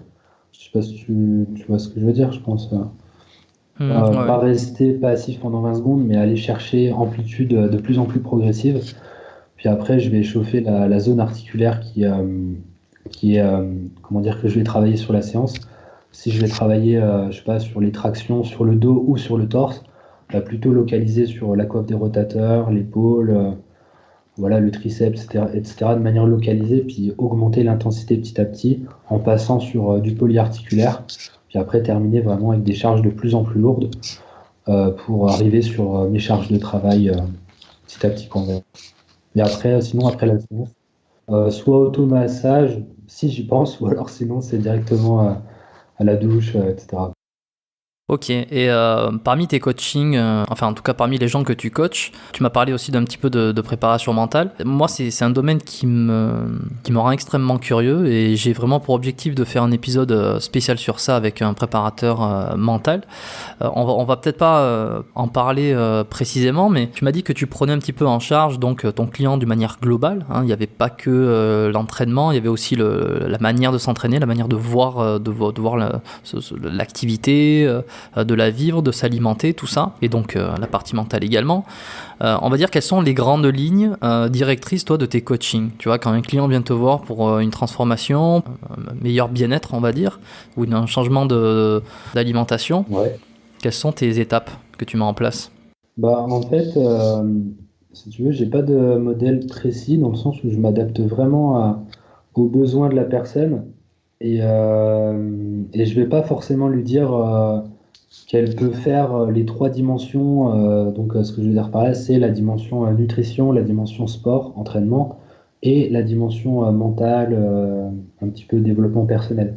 Je vais vraiment lui demander ce dont elle a besoin, où elle en est dans sa vie actuellement. Après, bon, dans la logique, tu vois, les gens qui viennent me voir, ils sont quand même végétariens ou véganes, hein. C'est pas des omnivores, logiquement. Donc là-dessus, il n'y a pas de souci. Mais voilà, je vais vraiment m'adapter à la personne. Si elle veut intégrer la partie mentale, la partie exercice méditatif, reprise de contrôle sur les pensées, tout ça, je peux lui faire, mais je vais vraiment pas la forcer, tu vois. Je vais y aller progressivement. Je vais déjà faire un bilan général. Je vais lui demander de prendre ses performances sur tel exercice. Puis après, bah, tout ce qui est classique, hein, photo, poids, etc. Et puis faire le bilan chaque semaine au téléphone et après le bilan mensuel où là on va vraiment aller plus en profondeur. Puis je vais lui donner en même temps son nouveau programme pour le mois suivant, lui donner les directives. Puis après elle me fait un feedback semaine après semaine pour voir comment ça se passe. Je pense qu'on peut voir un échantillon de ça sur ta chaîne YouTube par exemple, enfin un échantillon plus qu'un échantillon, même avec Greg Guillotin, il me semble, tu lui as fait une transformation 35 jours, non Mais ouais, c'est pareil, 30 jours. Ouais, ouais c'est ça, ouais, pendant un mois. Donc je pense que si les gens sont curieux, Greg Guillotin, bon, c'est quelqu'un qui est très connu maintenant sur les réseaux, en tout cas sur internet, donc ils peuvent aller voir, ils vont se rendre compte de comment tu peux procéder. Et je voulais revenir aussi sur ce concept. En fait, j'ai vu sur ton site web, tu parles du fit mobile ou de la fit mobile, je sais pas comment, si c'est masculin ou féminin. Est-ce que tu peux nous en toucher deux mots, parce que je trouve ça non seulement original, mais hyper intéressant. mais je te remercie, c'est gentil, Jérôme. Ouais, en fait, c'est un projet, pour tout te dire, que j'ai depuis plusieurs années. Et même avant de devenir coach, en fait, je commençais à avoir cette idée. Et j'ai laissé ça à la trappe parce que voilà, j'avais des priorités, on va dire. Fallait que je développe mon site internet, tout ça. Et là, depuis 1 ou 2 mois, c'est vraiment revenu en force et je me suis dit, faut que je le fasse maintenant parce que sinon, je vais jamais le faire.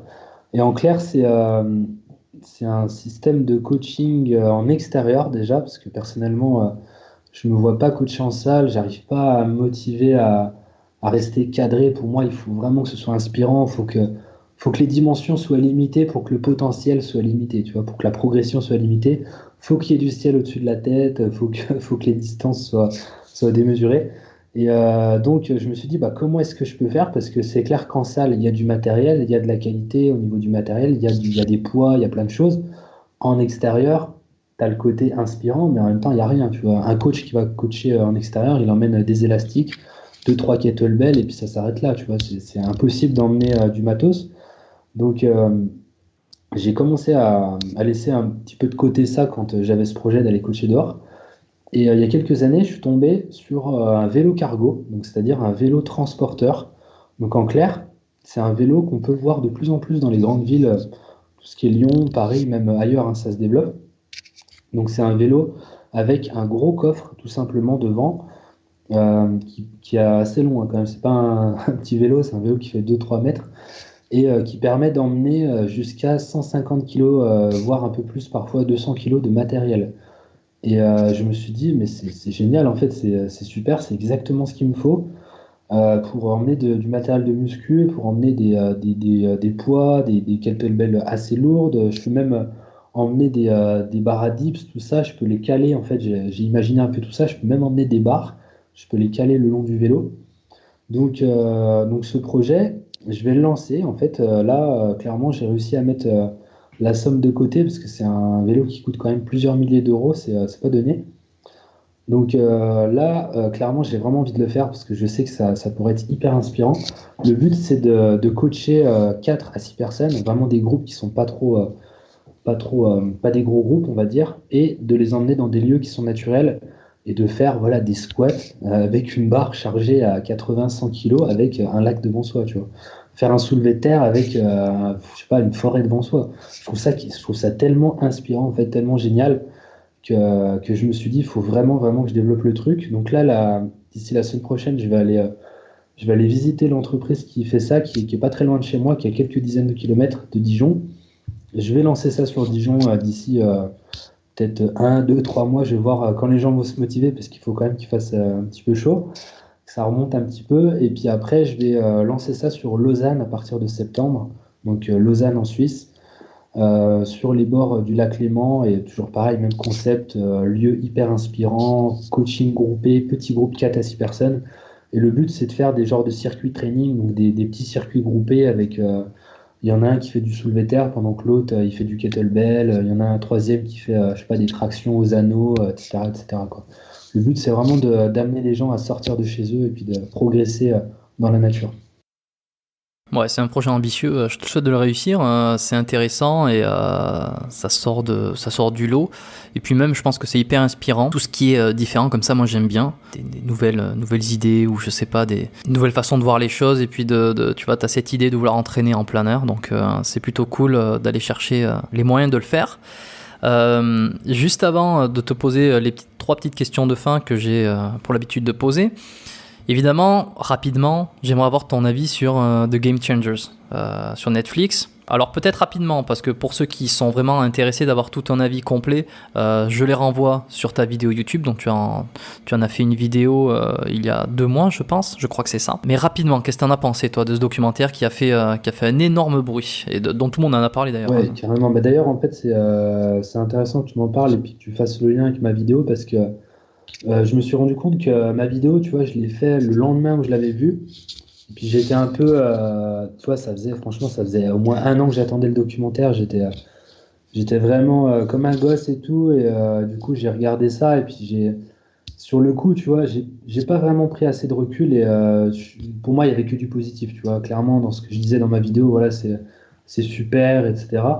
Et je me suis rendu compte clairement que en regardant des critiques d'autres personnes et en prenant plus le temps, tu vois, en vraiment prenant du recul par rapport au documentaire, bah, je me suis rendu compte que ouais, il y a du pour et du contre dans le sens où le pour, c'est que voilà, ça met clairement en avant des athlètes qui sont végétaliens, des athlètes qui progressent, etc. Donc ça, c'est vraiment super.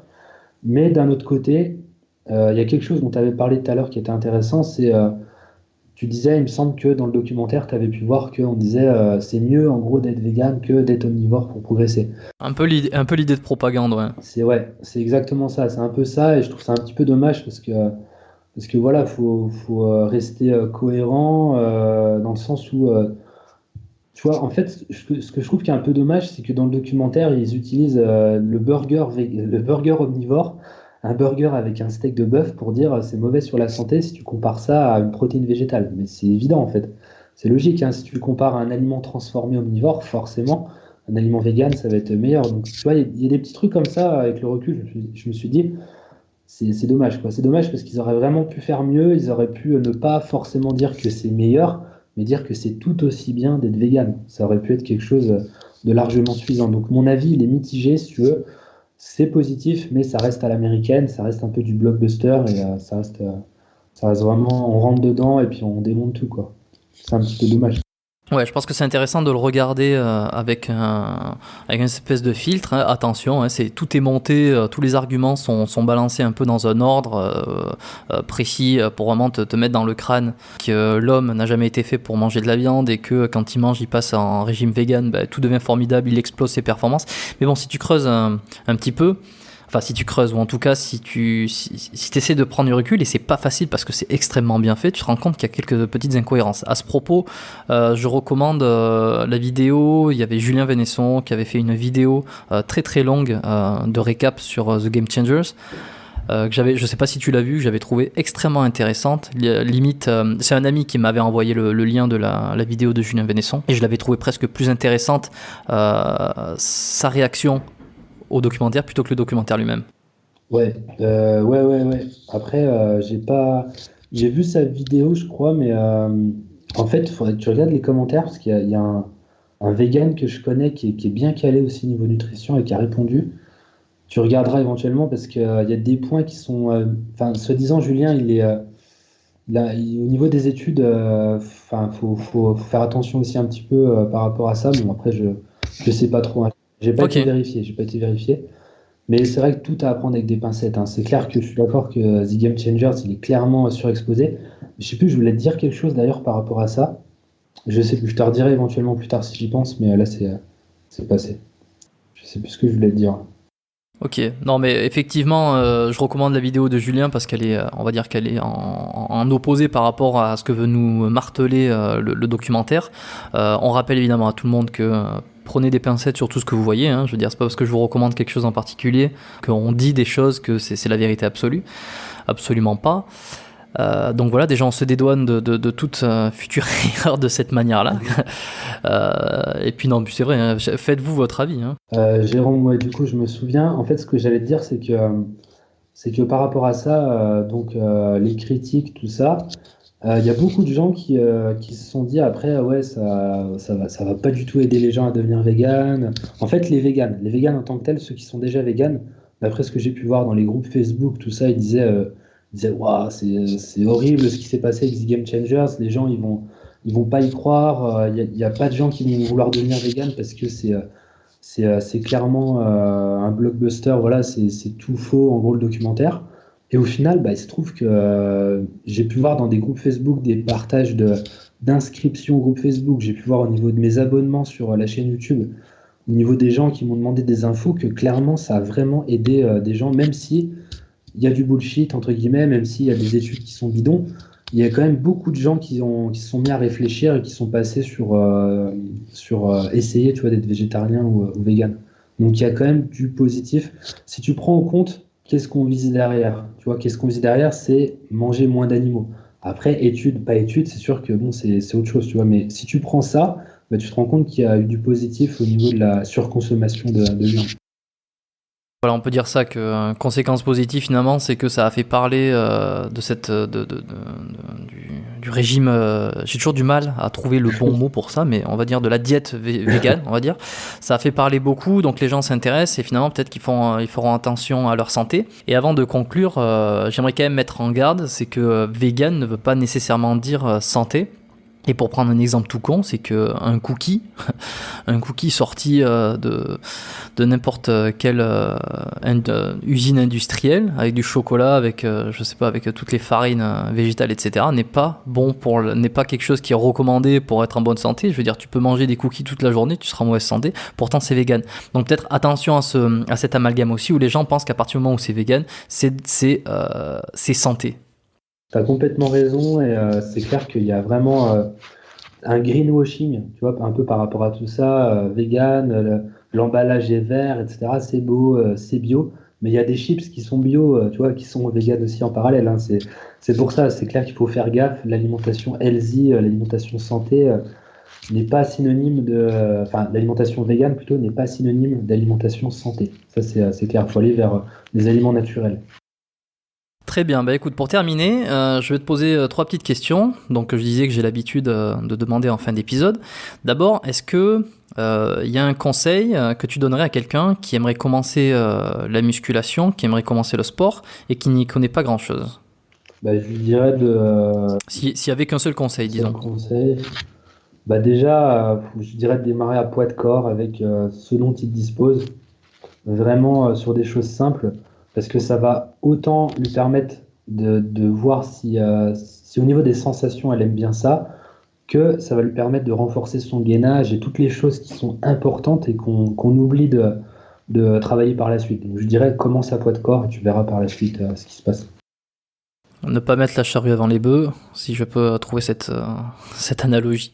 Non, mais c'est intéressant. Deuxième question, est-ce que tu as eu un modèle ou toi un mentor, peut-être dans ta jeunesse, et qu'il est encore aujourd'hui? Bah, j'allais te répondre comme 90% des gens qui font de la muscu, Schwarzenegger, mais bon, c'est un peu facile. Je te dirais peut-être. Mais attends, je crois qu'on me l'a même pas dit sur ce podcast encore, hein. Je suis pas sûr qu'on me l'ait dit ça, tu vois, donc t'es peut-être le premier. Bah, en plus de ça, tu vois, je te dis ça parce que son auto, je crois que c'est une autobiographie, si je me trompe pas, il y a pas très longtemps.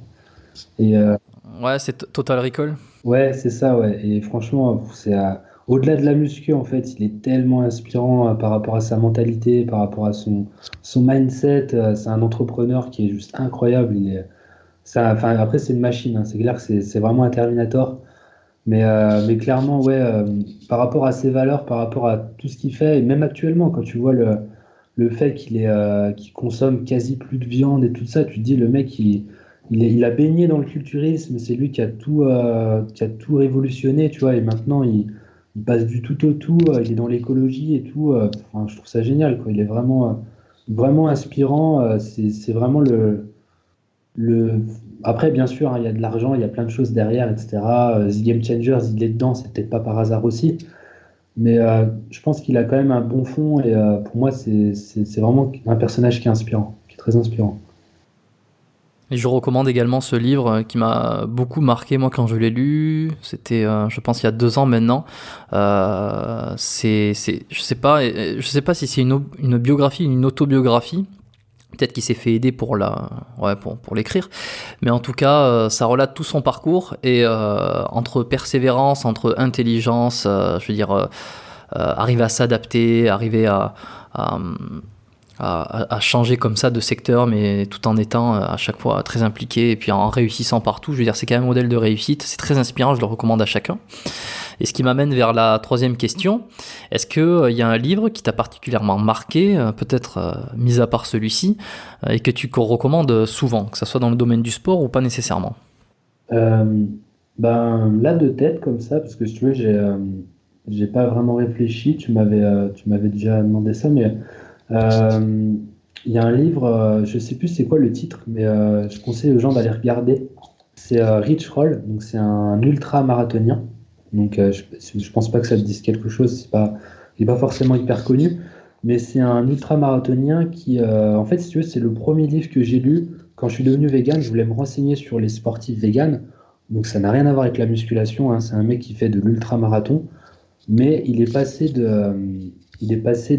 stade à 40 ans, en fait, il était bedonnant, il était en danger extrême, pas extrême d'obésité, mais c'était vraiment un danger pour sa santé, à ultra-marathon en moins de 6 mois.